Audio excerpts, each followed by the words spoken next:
BJP नेता पर note बांटने के आरोप से बैकफुट पर आएगी बीजेपी। क्या महाराष्ट्र में लोकसभा चुनाव के नतीजों के ट्रेंड से ही वोटिंग होगी? मोदी शाह के सबसे करीबी डिप्टी सीएम फडणवीस की सीट फंसी है।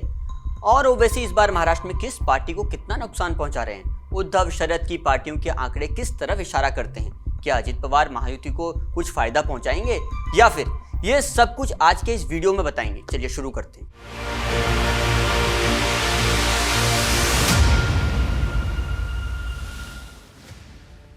महाराष्ट्र के इतिहास में इतनी खिचड़ी सियासत कभी नहीं हुई। शिवसेना में 2 गुट, एनसीपी में 2 गुट, दल बंटने के बाद पहली बार किस पार्टी में कितना बल है, सब इस चुनाव के नतीजे बता देंगे। सबसे पहले आपको दल बंटने से पहले के आंकड़े बताते हैं। साल 2019 महाराष्ट्र विधानसभा चुनाव, भाजपा ने जीती 105 सीटें, वोट प्रतिशत रहा करीब 26%। शिवसेना ने जीती 56 सीटें, वोट प्रतिशत 16%। एनसीपी के खाते में 54 सीटें आई, कांग्रेस ने जीती 44 सीटें और अन्य के खाते में आई 29 सीटें, वोट प्रतिशत था 24%।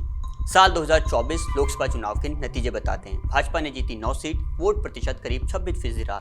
कांग्रेस ने जीती 9 सीट, वोट प्रतिशत करीब 17% के आसपास रहा। शिवसेना उद्धव गुट के खाते में 8 सीट आई, वोट प्रतिशत उनका 17% था। एनसीपी शरद गुट ने जीती 8 सीट, उनका वोट प्रतिशत 10% के आसपास रहा। शिवसेना शिंदे गुट ने जीती 7 सीट, वोट प्रतिशत 13%। एनसीपी अजित गुट के खाते में आई 1 सीट, वोटिंग प्रतिशत महज 3.5% मिला। इस लोकसभा चुनाव के आंकड़ों को माना जाए तो बीजेपी और महायुति पीछे हैं और महाविकास आघाड़ी आगे।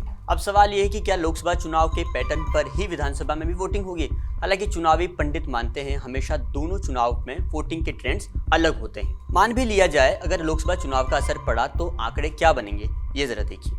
महाविकास आघाड़ी को 153 सीट मिल सकती है और महायुति गठबंधन को 125 सीट मिल सकती हैं। सरकार बनाने के लिए किसी भी गठबंधन को 145 सीट जीतनी होगी।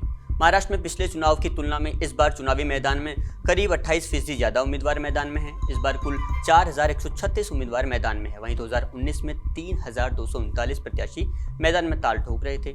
लोकसभा चुनाव के नतीजों ने नरेंद्र मोदी को तीसरी बार प्रधानमंत्री बनाया। हालांकि नतीजे 400 पार वाले नहीं आए, लेकिन उसके बाद भी 2 राज्यों में चुनाव हुए, जम्मू कश्मीर और हरियाणा में बीजेपी ने फिर जीत का परचम लहराया और जम्मू कश्मीर में 10 साल बाद सफल और शांति के साथ चुनाव हुए। सरकार नेशनल कॉन्फ्रेंस ने बनाई। महाराष्ट्र में मुकाबला महायुति और महाविकास आघाड़ी के बीच है। महाविकास आघाड़ी गठबंधन में कांग्रेस, शिवसेना उद्धव और एनसीपी शरद पवार शामिल हैं, जबकि महायुति गठबंधन में बीजेपी के साथ शिवसेना शिंदे गुट, एनसीपी अजित पवार गुट मौजूद हैं। नागपुर दक्षिण पश्चिम सीट से डिप्टी सीएम देवेंद्र फडणवीस मैदान में हैं। कोपरी पचपकड़ी से सीएम एकनाथ शिंदे चुनावी मैदान में हैं। बारामती से डिप्टी सीएम अजित पवार मैदान में हैं। वर्ली से उद्धव ठाकरे के बेटे आदित्य ठाकरे चुनावी मैदान में हैं। साकोली से कांग्रेस प्रदेश अध्यक्ष नाना पटोले भी मैदान में है, यानी सारी वीवीआईपी सीटें। मंगलवार को बीजेपी के महासचिव विनोद तावड़े पर वोटिंग से पहले पैसे बांटने का बड़ा आरोप लगा। बहुजन विकास आघाड़ी के लोगों ने ये आरोप लगाया।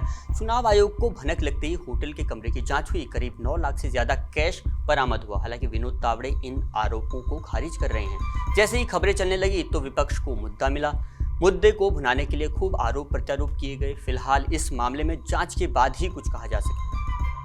लेकिन सवाल ये भी है कि क्या विनोद तावड़े पर लगे इन आरोपों से ही बैकफुट पर आएगी बीजेपी? ये तो 23 नवंबर के नतीजे बताएंगे। महाराष्ट्र में मुस्लिम वोटर्स इस बार किसके साथ है, ओवैसी किस पार्टी को कितना नुकसान पहुंचा रहे हैं, इस पर हमारा एक टॉप डिटेल वीडियो है जिसे आप डिस्क्रिप्शन बॉक्स पर दिए लिंक से देख सकते हैं। मेरा नाम है मनोज। महाराष्ट्र समेत झारखंड यूपी उपचुनाव पर हम एक अपडेट और डीप एनालिसिस की वीडियो बना रहे हैं। आप जुड़े रहिए जनसत्ता के साथ। वीडियो को लाइक करना और जाते जाते अपनी सीट का हाल भी बता देना। शुक्रिया।